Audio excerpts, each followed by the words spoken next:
Hello, this is Logan T. Smith reporting from my backyard on March 2nd, 2013. A report came out earlier this week talking about the obesity of Canadians. British Columbia has the lowest obesity rate in all of Canada at a rate of 1 to 4. Seems a little high to me, but hey, that's how it goes, I guess.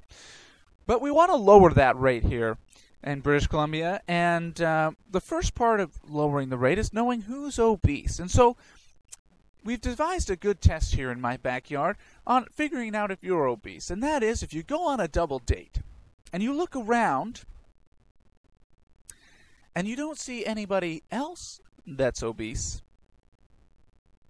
well, on second thought, maybe we should just leave that up to you.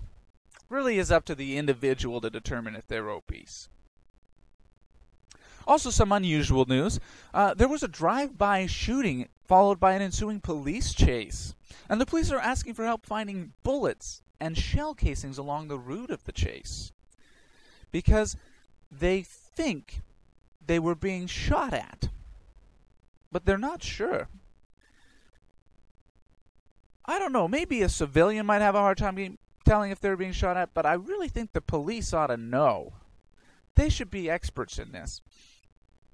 But maybe I'm not giving them enough slack here.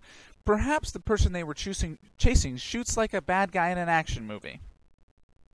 That would really explain it. It might be pretty tough to know.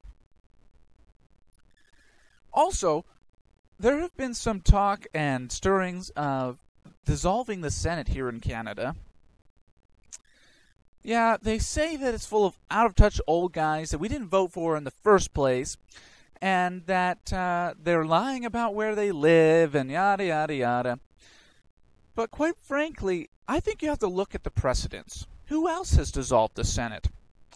And I can't really think of anybody except one guy, and it happened a long time ago, well, a long ways away from here. And that was Darth Vader. Yeah, I really hope that Stephen Harper, when he gets interviewed a few years from now, I don't want him being asked, well, Mr. Harper, how did you decide you wanted to dissolve the Senate? Well, that's really hard to say, actually, but I think it all comes back to one time I was watching Star Wars, and I really thought Darth Vader had it right. I hope that's not what our Prime Minister aspires to. Well, you might be able to tell I've been a little frustrated here today. Well, let's put it this way. Here in my backyard, we're now running a lost and found. If you've lost this chunk of taillight, let us know. It was found in Langford near a freshly crunched-in black Lexus, which now has white paint smears on it. If you have any information, or if you're missing this chunk of taillight, contact us and we'll make sure that you get what you deserve. And that's how it looks from my backyard in March 2013.